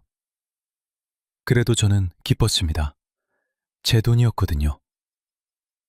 저는 그날 밤 한국에 전화를 걸었어요. 어머니가 받으셨죠. 도연아, 잘 지내니? 네, 어머니, 저 돈 벌었어요. 그래, 고생했구나. 어머니 목소리에서 눈물이 느껴졌습니다. 저도 울컥했어요. 하지만 참았죠. 약한 모습 보이고 싶지 않았습니다. 어머니, 조금만 기다리세요. 더 벌어서 보낼게요. 알았다. 몸 조심해라. 전화를 끊고 나서 저는 한참 동안 멍하니 앉아 있었습니다. 집이 그리웠어요. 부산 바다가 그리웠고 어머니 손맛이 그리웠죠. 하지만 돌아갈 수는 없었습니다. 아직 빚도 못 갚았는걸요. 3달째 공사장 일을 시작했습니다. 공장 일만으로는 돈이 부족했거든요. 주말에 형 소개로 건설 현장에 나갔어요. 페인트 칠, 청소, 자재, 나르기 같은 장일이었죠. 어느 토요일이었습니다. 새벽 5시에 일어나서 공사장으로 갔어요. 햇빛이 뜨겁게 내리쬐는 오후, 지붕 위에서 일하고 있었죠. 순간 어지럽고 눈앞이 깜깜해졌습니다. 탈수 증상이었어요. 저는 정신을 잃고 쓰러졌습니다. 얼마나 지났을까요? 눈을 뜨니 그늘 아래 누워 있었어요. 형이 제 얼굴에 물을 끼얹고 있었죠. 도연아, 정신 차려. 형님, 너 미쳤어? 물도 안 마시고 왜 이래? 저는 일어나려고 했지만 몸에 힘이 없었습니다. 형은 저를 차에 태워 집으로 데려갔어요. 그날 하루 종일 누워 있었죠. 저는 생각했습니다. 이렇게 살다가 죽는 건 아닐까요? 하지만 다음 날 다시 일어났습니다. 쉴 수가 없었거든요. 돈을 벌어야 했으니까요. 그렇게 1년이 흘렀습니다. 공장, 공사장, 식당, 설거지까지 안 해본 일이 없었어요. 하루에 18시간씩 일했죠. 잠은 4시간, 밥은 2끼. 그게 제 일상이었습니다. 거울을 볼 때마다 놀랐어요. 제가 아닌 것 같았죠. 머리는 벗겨지기 시작했고 얼굴에는 주름이 들었습니다. 28인데 40처럼 보였어요. 하지만 참았습니다. 가족을 위해서였습니다. 아직 한국에 계신 부모님을 위해서였죠. 그리고 언젠가 제 가족을 이곳으로 데려올 거라는 꿈 때문이었습니다. 미국 온 지 5년째 되던 해였습니다. 저는 그 사이 결혼도 했어요. 한국에 잠깐 들어갔다가 선을 본 거였죠. 아내 이름은 수진이었습니다. 부산 사는 평범한 여자였어요. 제 사정을 다 이야기했죠. 미국에서 막노동하고 있다고, 돈은 별로 없다고요. 그래도 수진은 괜찮다고 했습니다. 오빠, 저도 열심히 할게요. 같이 잘 살아봐요. 우리는 부산 작은 교회에서 조촐하게 결혼식을 올렸습니다. 하객도 몇 명 안 됐어요. 신혼여행도 없었죠. 저는 일주일 뒤 다시 미국으로 돌아가야 했거든요. 그로부터 2년 뒤, 드디어 수진과 딸 지은이를 미국으로 데려올 수 있었습니다. 초청 서류를 준비하는데 1년이 걸렸어요. 돈도 많이 들었죠. 그래도 기뻤습니다. 이제 가족이랑 같이 살 수 있으니까요. 공항에 마중 나갔을 때가 기억납니다. 수진이 지은이를 안고 게이트 밖으로 나왔어요. 지은이는 돌도 안 된 아기였죠. 저는 달려가서 아내를 꼭 안았습니다. 여보, 고생했어. 오빠. 수진은 제 품에서 울었어요.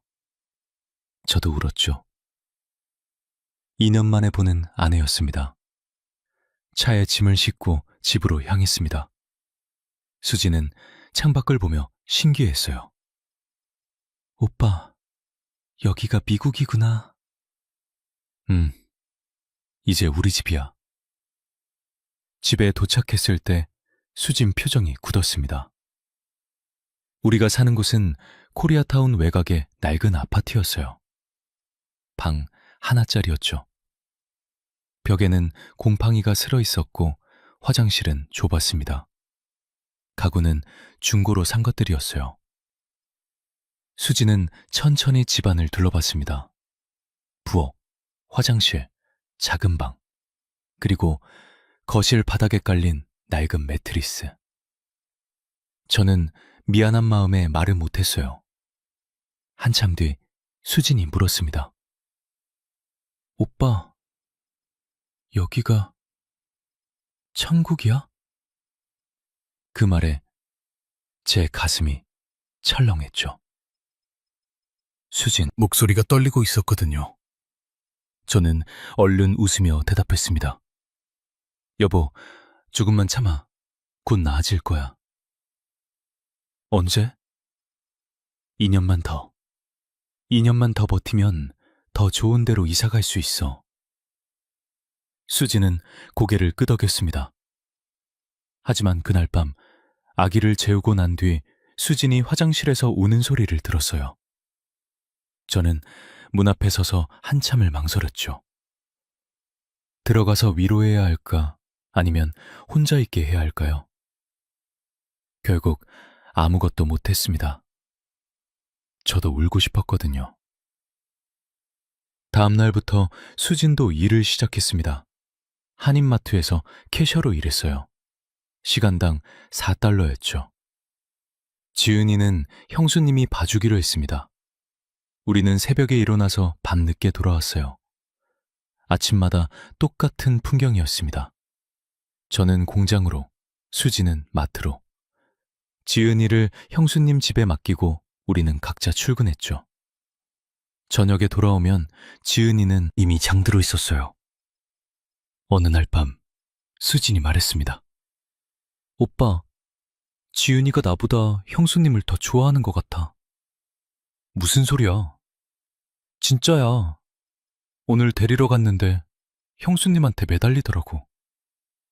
수진 눈에 눈물이 고였어요. 저는 아내를 안았죠. 미안해 여보. 조금만 더 버티자. 알아. 나도 참을게. 그날 밤 우리는 오랫동안 안고 있었습니다. 말은 없었지만 서로 마음을 알았어요. 우리는 너무 힘들었고 너무 외로웠죠. 한 달 뒤 지은이가 아팠습니다. 열이 펄펄 끓었어요. 병원에 데려가야 했죠. 오빠, 지은이 열이 너무 높아. 어떡해. 병원 데려가자. 돈은? 저는 잠시 망설였습니다. 우리한테는 보험이 없었어요. 병원비가 얼마나 나올지 몰랐죠. 일단 가. 내가 돈 구할게. 그날 저는 공사장 현장 반장한테 부탁했습니다. 미스터 김, 돈 좀 빌려주실 수 있어요? How much? $300요. 반장은 고개를 끄덕이고 돈을 빌려줬어요. 저는 그 돈을 수진한테 보냈죠. 병원비는 $200가 넘었습니다. 그날 밤 지은이를 안고 있는 수진을 보며 생각했습니다. 이게 우리가 꿈꾸던 삶일까요? 아기가 아파도 돈 걱정부터 해야 하는 삶이요. 하지만 포기할 수는 없었습니다. 한국으로 돌아가면 더 힘들 거라는 걸 알았거든요. 그로부터 3년이 더 흘렀습니다. 그 사이 아들 민준이도 태어났어요. 수지는 임신 8개월까지 일했죠. 출산 후 2주 만에 다시 일터로 나갔습니다. 저는 밤에 공사장 일을 더 늘렸어요. 어느 날 새벽, 저는 거울을 보다가 깜짝 놀랐습니다. 머리가 거의 다 빠졌고 주름이 깊게 파여 있었어요. 35인데 50처럼 보였죠. 수진도 마찬가지였습니다. 결혼 전 그 예쁜 얼굴은 어디 가고 피곤한 아줌마가 돼 있었어요.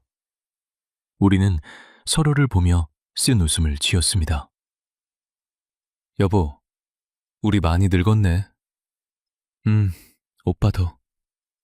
미안해. 왜? 이렇게밖에 못 살게 해서. 수지는 고개를 저었어요. 아냐, 우리 같이 사는 거잖아. 나는 괜찮아. 그 말에 저는 또 눈물이 났습니다. 이 여자는 한 번도 저를 원망하지 않았어요. 항상 참고, 이해하고, 웃어줬죠. 저는 다짐했습니다. 이 사람을 위해서라도 더 열심히 살아야겠다고요. 언젠가는 웃으며 살 수 있는 날이 올 거라고 믿었습니다. 그 조금만 덜하는 말이 결국 평생이 될 줄은 그때 몰랐습니다. 지은이가 초등학교에 들어간 해였습니다. 저는 그때 38이었어요. 공장 일을 그만두고 한인 식당에서 일하고 있었죠. 주방 보조였습니다. 아침 10시부터 밤 10시까지 일했어요. 점심시간에 잠깐 쉬는 게 전부였죠. 하루는 지은이가 학교에서 숙제검사를 받고 왔어요. 성적표를 보니 수학이 B였습니다. 저는 깜짝 놀랐죠. 지은아, 수학이 왜 B야? 어려워. 어려워도 열심히 해야지. 수학은 중요한 거야. 지은이는 고개를 숙였어요. 저는 수진이랑 상의했습니다. 여보, 지은이 학원 보내야 할 것 같아. 학원요? 비싸지 않을까? 괜찮아. 내가 더 벌면 돼. 그날부터 저는 식당 일 끝나고 밤에 청소 일을 시작했습니다. 한인 사무실 건물 청소였어요. 밤 11시부터 새벽 2시까지였죠. 집에 들어오면 3시가 넘었습니다. 잠은 4시간 자고 다시 식당으로 출근했어요. 지은이는 학원에 다니기 시작했습니다. 한 달에 $300였어요. 민준이도 곧 학교에 들어갈 텐데 그것도 생각해야 했죠. 2년 뒤, 민준이도 초등학생이 됐습니다. 지은이는 중학교에 올라갔고요. 둘 다 학원을 보냈어요. 수학, 영어, 과학. 한 달에 돈이 $700 넘게 나갔습니다. 저는 주말에도 일했습니다. 토요일은 공사장, 일요일은 트럭 운전 일을 했어요. 쉬는 날이 없었죠. 하루에 18시간씩 일했습니다. 어느 일요일 밤 트럭 운전하다가 졸음이 왔어요. 눈이 감기는 걸 느꼈죠. 순간 핸들을 꺾었습니다. 차가 갓길로 빠졌어요. 저는 급하게 브레이크를 밟았죠. 차가 멈췄습니다. 저는 핸들에 머리를 기대고 숨을 몰아쉬었어요. 조금만 늦었으면 큰일 날 뻔했습니다. 손이 덜덜 떨렸죠. 그날 밤 집에 돌아와서 수진한테 말했습니다. 여보, 오늘 사고 날 뻔했어. 수진은 놀라서 저를 봤어요. 오빠, 일 좀 줄여. 이러다 큰일 나. 괜찮아. 조심할게. 아니야. 죽으면 어떡해. 안 죽어. 아직 할 일이 많은걸. 저는 웃으며 말했지만 사실 두려웠습니다. 죽을 수도 있겠다는 생각이 들었거든요. 하지만 일을 줄일 수는 없었어요. 아이들 교육비를 벌어야 했으니까요. 지은이가 중학교 2학년이 됐을 때였습니다. 선생님한테 전화가 왔어요. 수진이 받았죠.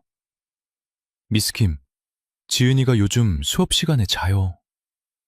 죄송해요. 제가 얘기할게요. 그날 저녁 지은이한테 물었습니다. 지은아, 학교에서 왜 자니? 피곤해서요. 학원 끝나고 집에서 뭐해? 숙제요. 숙제 다 하면 자야지. 그럼 새벽 2시예요. 저는 할 말이 없었습니다. 지은이도 저만큼 힘들었던 거죠. 그날 밤 수진이랑 이야기했습니다. 여보, 지은이 학원 줄일까? 안 돼. 지금 줄이면 뒤처져. 그래도 애가 너무 힘들어해. 조금만 더 버티면 고등학교 가. 그때 명문대 가야 나중에 편해. 저는 그렇게 믿었습니다. 자식들이 좋은 대학 가면 인생이 펴질 거라고요. 하지만 아이들은 점점 저한테서 멀어졌습니다.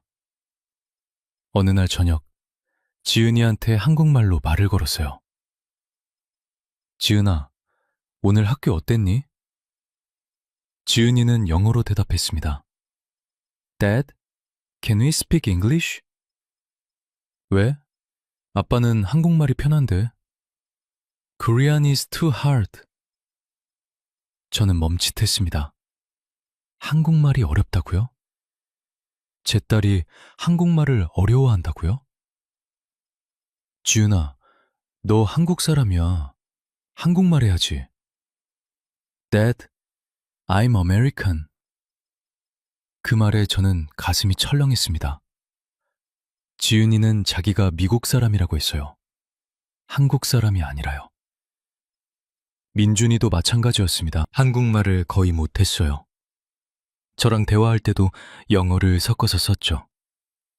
Dad, 저 헝그리예요. 민준아, 한국말로 얘기해. 몰라요. 저는 한숨이 나왔습니다.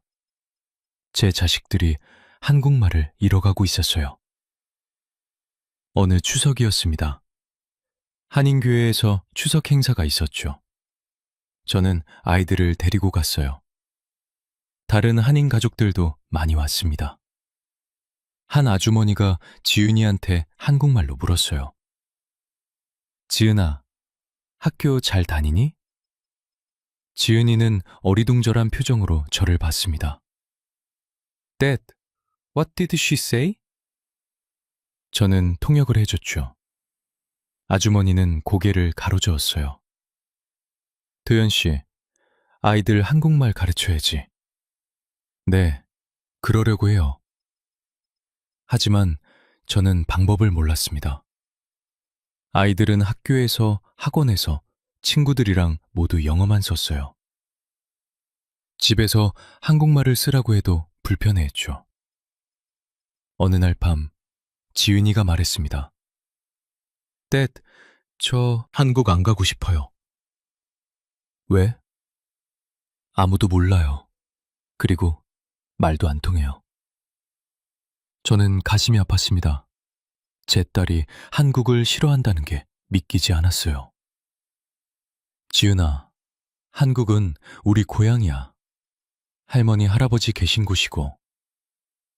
But I don't know them. 저는 할 말이 없었습니다. 지은이 말이 맞았거든요. 아이들은 할머니, 할아버지를 거의 본 적이 없었어요. 전화로만 몇 번 통화했죠. 한국에 간 것도 딱 한 번이었습니다. 그날 밤 수진이랑 이야기했어요. 여보, 우리 뭔가 잘못된 것 같아. 뭐가? 아이들이 한국을 잊어가고 있어. 한국말도 못하고 한국 문화도 몰라. 수진은 한숨을 쉬었습니다. 나도 알아. 근데 어떡해. 우리가 시간이 없잖아. 저는 고개를 끄덕였어요. 맞는 말이었죠. 저는 하루 종일 일만 했고 수진도 마찬가지였습니다. 아이들이랑 같이 있는 시간이 거의 없었어요. 저는 다짐했습니다. 아이들이 대학만 가면 여유가 생길 거라고요. 그때 천천히 한국 문화를 가르쳐주면 된다고요. 하지만 그건 착각이었습니다. 이미 늦었거든요. 지은이가 고등학교 3학년이 됐을 때 대학 지원서를 썼습니다. UC 버클리, UCLA, USC. 모두 명문대였어요. 저는 기대가 컸죠. 합격 발표날, 지은이가 집에 왔습니다. Dad, I got into UC Berkeley. 저는 뛸 듯이 기뻤어요. 진짜? 우리 딸 대단하네. 수진도 눈물을 흘렸습니다. 우리는 지은이를 껴안고 축하했어요. 그날 밤 저는 혼자 생각했습니다. 드디어 보람을 느끼는구나. 10몇 년 동안 고생한 게 헛되지 않았구나. 하지만 그 기쁨도 잠시였습니다. 등록금 고지서가 왔어요. 1년에 $10,000였습니다. 그것도 장학금을 받고 남은 금액이었죠. 저는 또 일을 늘렸습니다. 새벽 배달 일까지 시작했어요. 하루에 20시간씩 일했습니다. 잠은 거의 못 잤죠. 어느 날 아침 배달하다가 차 안에서 쓰러졌습니다. 심장이 너무 빨리 뛰었어요. 숨이 막혔죠. 병원에 실려갔습니다. 의사가 말했어요. 미스터 김, 과로입니다. 쉬셔야 해요. 일을 쉬라고요? 네, 안 그러면 큰일 납니다. 저는 웃었습니다. 닥터, 저는 쉴 수가 없어요. 딸 등록금 내야 해요. 의사는 한숨을 쉬며 고개를 저었어요. 그날 밤 수진이 울었습니다. 오빠, 이러다 죽어. 제발 일 좀 줄여. 괜찮아. 조금만 더 버티면 돼. 언제까지 조금만 더야. 지은이 졸업하면 민준이 대학 가잖아. 저는 할 말이 없었습니다. 수진 말이 맞았거든요. 끝이 보이지 않았어요. 그래도 저는 멈출 수 없었습니다. 자식들을 위해서라면 뭐든 할 수 있었거든요. 제 건강이고 뭐고 상관없었죠. 그게 제 신념이었습니다. 내 인생은 망해도 된다.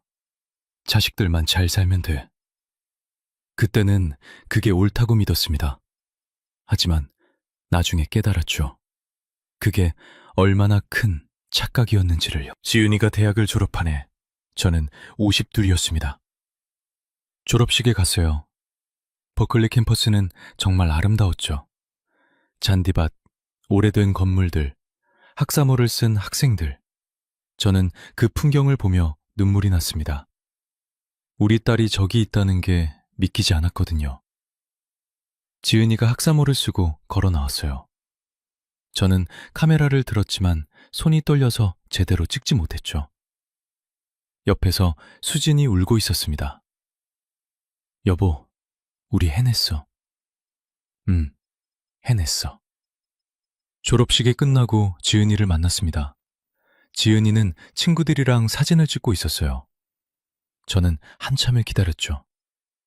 친구들이 다 가고 나서야 지은이가 우리한테 왔습니다. Dad, Mom, 왔어요? 축하한다. Thank you.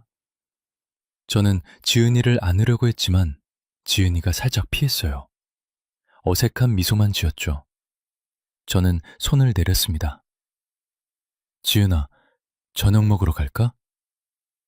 Dad, 친구들이랑 약속 있어요. 그래? 내일은? 내일도 바빠요. 이사 준비해야 해서요. 이사? 네, 샌프란시스코에 아파트 구했어요. 다음 주에 회사 시작하거든요. 저는 몰랐습니다. 지은이가 이사한다는 것도, 회사에 취직했다는 것도요. 언제 취직했어? 한 달 전요. 얘기 안 했어요? 아니? 지은이는 어깨를 으쓱했어요. 죄송해요. 바빠서 깜빡했나 봐요. 그날 저녁 저희는 혼자 식사했습니다. 한인 식당에서 찌개를 시켰어요. 수진이 말했죠. 오빠, 우리 딸 이제 다 컸네. 근데 왜 이렇게 서운할까? 저도 같은 마음이었습니다. 기쁘기보단 서운했어요. 지은이가 너무 빨리 떠나가는 것 같았죠. 2년 뒤 민준이도 대학에 들어갔습니다. USC 치대였어요. 저는 또 기뻤죠. 두 자식 모두 성공했다고 생각했습니다. 하지만 민준이도 지은이랑 똑같았어요. 학교 근처에서 살았고 집에는 거의 안 왔습니다. 명절에도 친구들이랑 보낸다고 했죠. 어느 추석이었습니다. 저는 지은이랑 민준이한테 전화를 걸었어요. 지은아, 추석인데 집에 올래? Dad, 저 회사에서 프로젝트 있어요. 추석인데도? 네, 미국은 추석이 공휴일이 아니잖아요. 저는 할 말이 없었습니다. 민준이한테도 전화했어요. 민준아, 추석에 집에 와. 아빠, 저 시험 공부해야 해요. 하루만. 아빠, 진짜 바빠요. 다음에요. 그날 추석은 수진이랑 둘이서 보냈습니다. 송편을 빚고 전을 부쳤어요. 상을 차렸지만 우리 둘뿐이었죠. 저는 빈 의자들을 보며 생각했습니다. 이게 뭘까요? 자식들이 성공했다는데 왜 이렇게 쓸쓸한 걸까요? 수진이 울었습니다. 오빠, 우리가 뭘 잘못한 걸까? 잘못한 거 없어. 애들이 바쁜 거지. 그래도 추석인데. 저는 수진을 안아줬습니다. 하지만 저도 울고 싶었어요. 몇 년이 더 흘렀습니다. 지은이는 IT 회사에서 승진했어요. 민준이는 치과를 개업했죠. 둘 다 잘 나가고 있었습니다. 사람들이 저한테 말했어요. 도현 씨, 복 받았네. 자식들 다 성공했잖아. 그렇죠. 이제 편하게 사시겠네. 저는 웃었습니다. 하지만 속으론 생각했죠. 편하다고요? 전혀 편하지 않은데요. 지은이는 1년에 한두 번 집에 왔습니다. 올 때마다 서둘렀어요. 2-3시간 있다가 핑계를 대고 떠났죠. Dad, 회의 있어서요. 지은아, 저녁이라도 먹고 가. 다음에요. 오늘은 정말 바빠요. 민준이도 마찬가지였습니다. 전화도 잘 안 받았어요. 문자 보내면 몇 시간 뒤에 답이 왔죠. Busy, talk later. 나중은 오지 않았습니다. 제 56번째 생일이었어요. 저는 특별히 기대하지 않았죠. 그냥 평범한 날이라고 생각했습니다. 아침에 수진이 미역국을 끓여줬어요. 오빠, 생일 축하해. 고마워. 애들한테 전화해볼까? 아니, 바쁠 텐데. 그날 저녁까지 아이들한테서 연락이 없었습니다. 저는 괜찮은 척했지만 속상했어요. 생일 정도는 기억해줄 줄 알았거든요. 밤 10시쯤 지은이한테서 문자가 왔습니다. Dad, happy birthday. Sorry, forgot. 잊었다고요. 제 생일을요. 저는 핸드폰을 내려놓고 한숨을 쉬었습니다. 수진이 제 손을 잡았어요. 오빠, 괜찮아? 괜찮아. 하지만 괜찮지 않았습니다. 가슴이 무너지는 것 같았죠. 그로부터 1년 뒤, 지은이가 결혼한다고 했습니다. 남자친구를 사귄 지 2년 됐다고 했어요. 저는 그때 처음 알았죠. 지은아, 왜 진작 얘기 안 했어? Dad, 말씀드리려고 했는데 타이밍이 안 맞았어요. 그래도 오빠는 백인이에요. 변호사고요. 백인이라는 말에 제가 멈칫했습니다. 지은이는 그걸 눈치챘는지 얼른 덧붙였어요. 굿 퍼슨이에요. 곧 만나보실 수 있어요. 결혼식은 6개월 뒤였습니다. 샌프란시스코의 한 호텔에서 했어요. 하객이 100명 넘게 왔죠. 대부분 신랑 쪽 사람들이었습니다. 저는 턱시도를 입고 갔어요. 인생에서 턱시도를 입어본 게 처음이었죠. 거울을 보니 어색했습니다. 이게 정말 나인가 싶었어요. 식장에서 지은이를 봤습니다. 웨딩드레스를 입은 우리 딸이 정말 아름다웠어요. 저는 지은이 팔짱을 끼고 버진로드를 걸었습니다. 그 짧은 길이 너무 빨리 끝났어요. 신랑한테 지은이를 넘겨주는 순간 눈물이 났죠. 피로연에서 지은이 친구들이 저한테 인사했습니다. 미스터 김, 나이스 투 미츠 유. 저는 어색하게 악수했어요. 영어가 서툴러서 대화가 잘 안 됐죠. 그냥 웃기만 했습니다. 한쪽 구석에 앉아 있는데 수진이 왔어요. 오빠, 왜 여기 있어? 사람들이랑 얘기가 안 통해서. 나도 그래. 뭐라는지 하나도 모르겠어. 우리는 쓸쓸하게 웃었습니다. 딸 결혼식인데 우리만 이방인 같았어요. 결혼 후 지은이는 더 바빠졌습니다. 전화도 거의 안 했어요. 1년에 한 번 올까 말까 했죠. 민준이도 결혼했습니다. 한인 여자였어요. 그나마 다행이라고 생각했죠. 하지만 민준이 아내는 저희를 좋아하지 않는 것 같았습니다. 말투가 차갑고 웃지도 않았어요. 어느 설날이었습니다. 저는 민준이네 집에 갔어요. 떡국을 끓여서 가져갔죠. 민준아, 새해 복 많이 받아라. 네, 아버지. 며느리도 복 많이 받고. 며느리는 어색하게 웃었습니다. 우리는 거실에 앉아서 떡국을 먹었어요. 대화가 없었죠.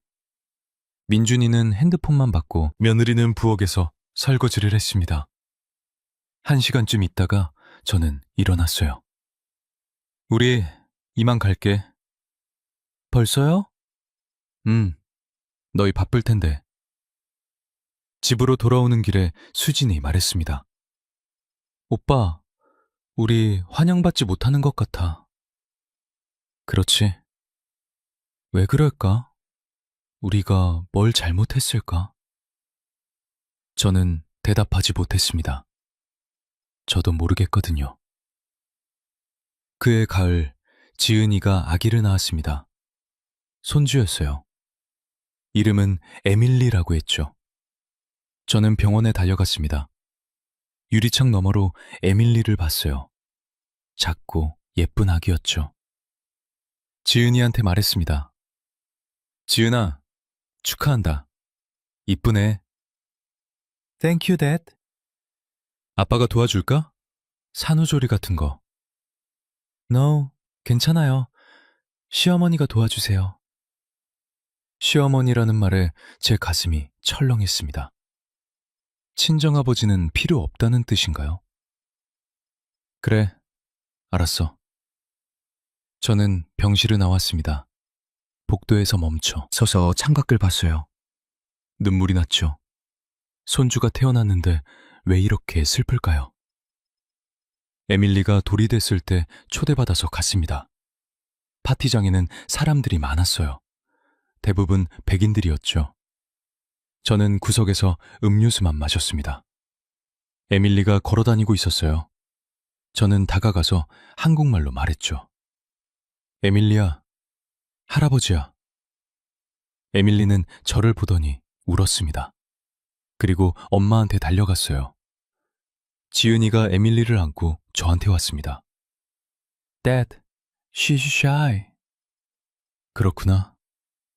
And she doesn't understand Korean. 저는 고개를 끄덕였습니다. 그렇죠. 손주도 한국말을 모르는구나. 집으로 돌아오는 차 안에서 수진이 울었어요. 오빠, 손주가 우리를 무서워해. 왜 그럴까? 할아버지 할머니인데. 자주 못 봐서 그래. 우리가 낯선 거지. 그럼 자주 가면 되잖아. 초대를 안 하는데 어떻게 가? 수지는 더 이상 말하지 못했습니다. 그날 밤 저는 혼자 소주를 마셨어요. 한 병을 다 비웠죠. 취해서 중얼거렸습니다. 나는 뭐였을까? 평생 일만 했는데, 자식들을 위해 살았는데. 근데 지금 나한테 남은 게 뭐야? 아무도 대답해주지 않았습니다. 예순이 된 해, 저는 식당 일을 그만뒀습니다. 허리가 나갔거든요. 더 이상 서서 일할 수가 없었어요. 병원에 갔더니 의사가 말했죠. 미스터 김, 디스크가 심각합니다. 수술해야 해요. 얼마나 드는데요? 보험 없으면 한 2만 달러요. 저는 수술을 포기했습니다. 돈이 없었거든요. 그냥 진통제를 먹으며 버텼어요. 수진도 일을 줄였습니다. 무릎이 안 좋아져서 오래 서 있지 못했죠. 생활이 팍팍해졌습니다. 외식은 꿈도 못 꿨어요. 장을 볼 때도 가격표를 꼼꼼히 봤죠. 고기는 세일할 때만 샀고 채소는 한인마트에서 제일 싼 걸 골랐습니다. 어느 날 한인마트에서 아는 사람을 만났어요. 부산에서 같이 왔던 친구였죠. 도연아, 오랜만이네. 잘 지냈어? 그럭저럭. 너는? 나도. 자식들은 잘 있고? 잘 있어. 딸은 IT 회사 다니고 아들은 치과. 개업했어. 대단하네. 성공했구나. 그래, 다행이지. 친구는 부러운 듯 저를 봤습니다. 너는 인생 잘 산 거야. 자식들 성공시켰잖아. 저는 웃었습니다. 하지만 속으론 생각했죠. 정말 잘 산 걸까요? 왜 이렇게 공허한 걸까요? 그해 여름 한국에 가기로 했습니다. 10년 만이었어요. 부모님 산소에 가야 했거든요. 아버지는 제가 미국 온 지 10년 만에 돌아가셨고 어머니는 5년 전에 가셨습니다. 저는 두 분 장례식에 모두 참석하지 못했어요. 돈이 없어서 비행기표를 살 수 없었죠. 인천공항에 내렸을 때 낯설었습니다. 모든 게 변해 있었어요. 건물도, 도로도, 사람들도요. 저는 마치 외국에 온 것 같았죠. 부산으로 내려갔습니다. 옛날 살던 동네를 찾아갔어요. 하지만 그곳도 다 바뀌어 있었습니다. 재개발이 됐더라고요. 저희 집이 있던 자리에는 아파트가 들어서 있었어요. 저는 한참 동안 그 자리에 서 있었습니다.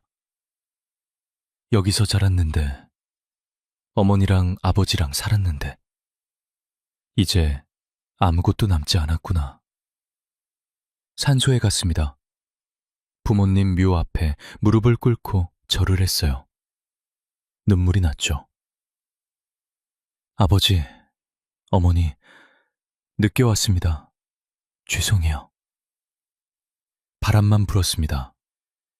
저는 묘비를 쓰다듬으며 중얼거렸어요. 저 미국에서 살고 있어요. 자식들은 다 성공했어요. 아버지, 어머니가 원하셨던 것처럼요. 그런데 저는 행복하지가 않아요.